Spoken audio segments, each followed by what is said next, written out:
কি হয়েছে আপনার? আপনি আমাকে একটা স্ল্যাব ধরেন। ও ধরেন ভাই, আপনার বাসা কোথায়? আপনার বাসা কোথায়? জগদলে। জগদল কোন জায়গায়? সতরংপাড়া গ্রামের নাম।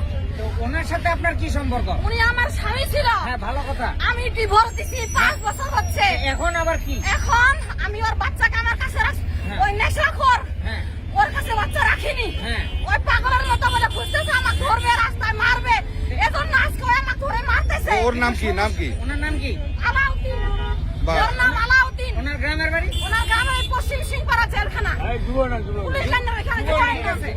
এখন ঘটনা হচ্ছে, আপনারা এই যে রাস্তায় এইসব গ্যাঞ্জাম কেন ওই করতেছেন? আমাকে ধরছে, আমি জানি না ওইখানে আছে। আমি চাকরি করতেছি প্রাইভেট হাসপাতালে। ও, আমি এটা রাত্রে সাথে এই যাচ্ছি প্রেমে? রুগী আনতে।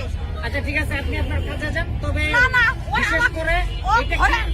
আমি ও বলি, ধরে আপনারা ওই নেশা খাচ্ছে, নেশা খায় আমার উপর টর্চার করছে। আপনাকে কি কারণে ধরলো আছে? আমার ধরলো হচ্ছে আমি ওইটাই কারণটা বলেন।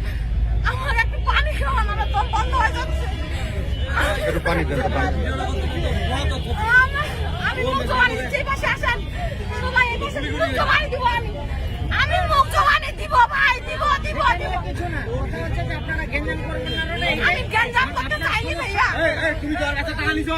আমি কোরআন শরীফ এখন মসজিদ যাবো, চলেন। আমি ওই আমার নেশাখোর স্বামী, আমার ওর সাথে বিয়ে হয়েছিল। বিয়ে হওয়ার পর থেকে ওই নেশা করতো। নেশা করার পরে আমার পেটে বাচ্চা আসছে। ওর নাম কি বলো তো? ওর নাম মোহাম্মদ আলাউদ্দিন। বাড়ি? বাড়ি পশ্চিম সিংপাড়া যুবননের সামনে। বাবার নাম কি ওর? বাবার নাম সফিয়ার রহমান, মার নাম মলিমা বেগম। ওর সাথে আমার বিয়ে হয়, বিয়ে হওয়ার পরে বাচ্চা আসে পেটে। তারপর ওই নেশা করতো, প্রচুর পরিমাণ নেশা করতো।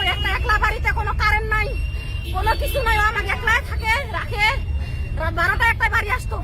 আমার এই যৌবন নিয়ে আমি একলাই থাকি ওই ঘরে, ওই বাড়ি আসে না। তারপর আমার বাবাকে বলি, আমার বাবার বাড়ি থেকে সব কিছু নিয়ে আসি, ভরণ পোষণ, আমার কাপড় চোপড়, ভরণ পোষণ, খাওয়া দাওয়া সব আমার বাপ চালায়। আমার বাচ্চার ভরণ পোষণ বাপ চালায়, কিছুই দেয় না। ওর দুলাভাইকে দিয়া করছি, বিচার দিছি, কোনো কিছু না, ভালো হয় না, খাইলে আসে না। তারপর 10 বছর সংসার করার পরে ওকে আমি নিজেই ডিভোর্স দিই, কোর্টে আসে। ডিভোর্স দিয়ে আমি কাগজ উঠাই নিছি, ওর বাড়িতে কাগজ পাঠাই দিছি। দেওয়ার পরে এই পর্যন্ত আসি, ওর বাচ্চা আমি রাখছি, আমার কাছে লেখাপড়া করাচ্ছি। এই পর্যন্ত আসি, আমার চলার জন্য আমি বাইরে যে কোনো একটা প্রতিষ্ঠানে কর্ম করে খাচ্ছি, একটা ক্লিনিকে। সেটা হলো prime diagnostic centre and clinic. আজকে আমি এখন যাচ্ছি মাতৃস্বজনের রুগী আনার জন্য। রুগী আনতে যাই, আমার সামনে আসে আমাকে ঘায়াল করে, আমার উপর অত্যাচার করে। এটা আমি বিচার চাই ভাই, বিচার চাই, আর কিছুই না। এখন কি করবেন বলেন, আমার বিচার লাগবে। এটা ও যে একটা অভিযোগ করলো, ওর কাছে কিসের টাকা নিছে? এটা অভিযোগ। এখন আমার বাড়ি থেকে লোকজন আসতেছে, আপনারা ওদের কাছে মুখ জবান নিবেন, আমাকে আপনারা হেফাজতে রাখেন, ও ধরে রাখেন। আমার লোকজন আসতেছে, আপনারা কি করবেন হচ্ছে।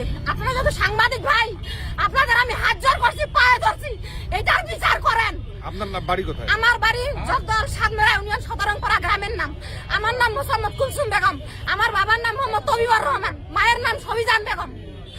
এইটুকুই।